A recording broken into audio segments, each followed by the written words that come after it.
I think there's one thing of being a serial murderer. Yeah. Where you're, like a Jeffrey Dahmer type. Right. Certain type of people I feel should just be put away. Oh, most definitely. Most definitely. You know, he wasn't a kid though. He was, you know what I'm saying? He was an adult. Yeah, he was an adult doing this stuff. Yeah, or like a Dylan Roof, who came in and killed all the people in the church. Mm-hmm. Well, I mean, looking at it from a human perspective, and I think we discussed last time when we talked, I don't know if it was on or off camera, how, I was a fan of psychology and, human behavior and things of that nature. So actually, I can't even condemn that guy, for the rest of his life for what he did. Dylan Roof. That was one act.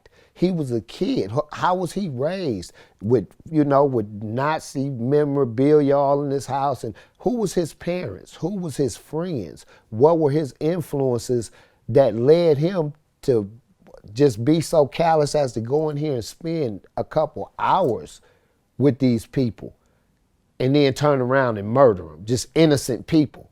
That's I don't know. I don't even know what that is. Well, he wanted to start a race war. At what age? 17? How old was he? 17? Let's find out. Dylan Roof was 23. Grown man. Grown man. And this happened last year. So he was what, 22? Yeah, that was last year or the year before? 21 maybe. Ago? Yeah. Okay, well, he was a grown man. Okay, yeah, fuck him. Yeah, I thought he was a kid. I thought he looked like a kid. Okay, so my bad. It was 2015. 2015? So okay, he was 20 years old. He was 20 years old. Yeah, well, he should have knew better, but he don't know what a race war will actually cause. You know what I'm saying? No one knows. So you wanting to start a race war at 20, you just want to make a name for yourself. That's like somebody going to shoot up a school. Yeah. You know what I'm saying? You notice, me and my wife was talking, you notice how that never happens in the urban community? Well, it's interesting because Snoop went on his Instagram recently, and he said that if you want to stop some of these school shootings in these white schools, you should have metal detectors the way they do in some of these, lower income schools. Mm-hmm.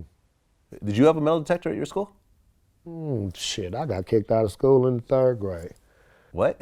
Third grade? Yeah, I got kicked out of school in the third grade and, went to continuation classes up until like about 7th grade, and it was just... So you never really went to school, basically? No. Okay. Third grade, well, what happened in third grade to get you kicked out? Well, I had a fight with the teacher. In third grade? Yeah, she was trying to kick me out of school, and something went on. I don't know exactly how we got to the physical combat, but I remember she actually flipped me. Her name was Miss Takeda. She was a Japanese teacher. I remember she flipped me. There's some karate on you. Yeah. So she told me to go to the office instead. I went and climbed on the roof and tore some towels off. And when they opened the class for them to come out, I started throwing towels at her and everybody and all this. So they told me they didn't want me back at Signal Hill Elementary.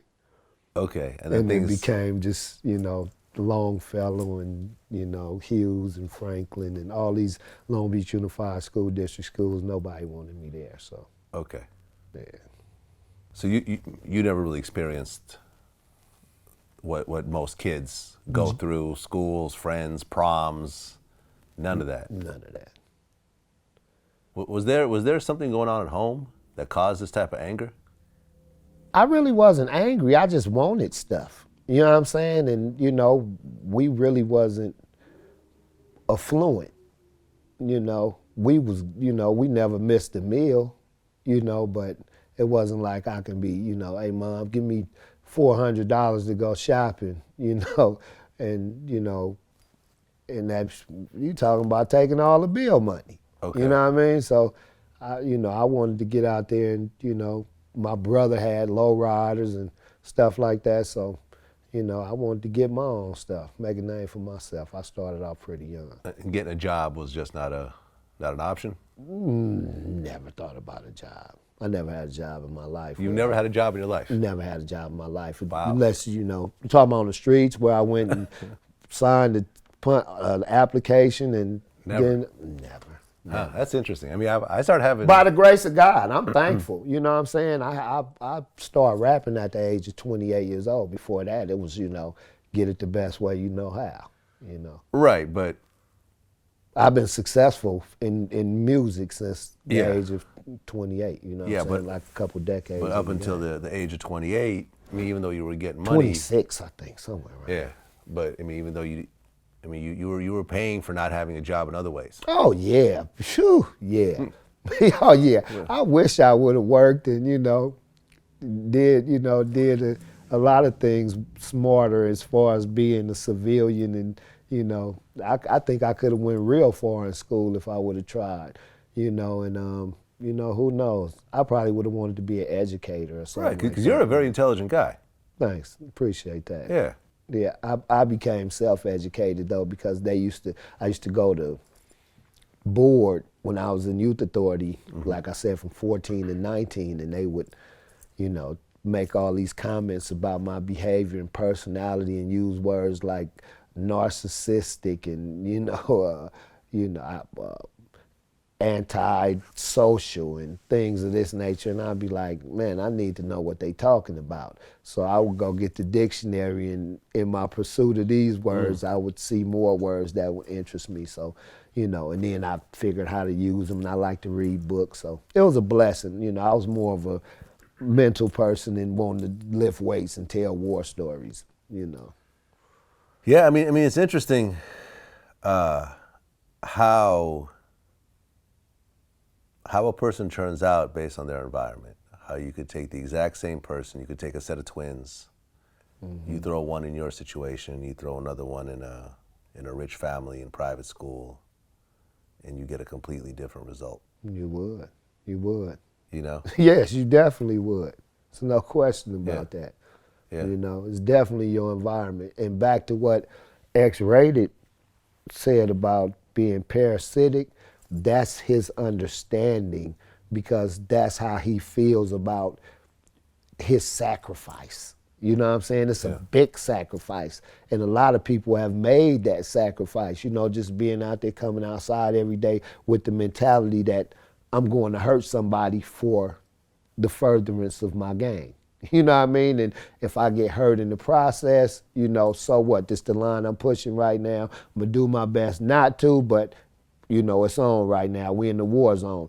He just did it in the form of doing a crime, and it went all bad for him, and like I said, I don't think he was 17 years old, I don't think he should never come home again because I'm sure with him holding these type of views that he's really analyzed what life is and what it means to have life and appreciate it and be a responsible human being. So I think he'd probably do a lot better than people would imagine just looking at his case and, oh, he killed someone and he doesn't say, and he said, he's a violent gang member and you don't feel the same way from year to year as a person sometimes,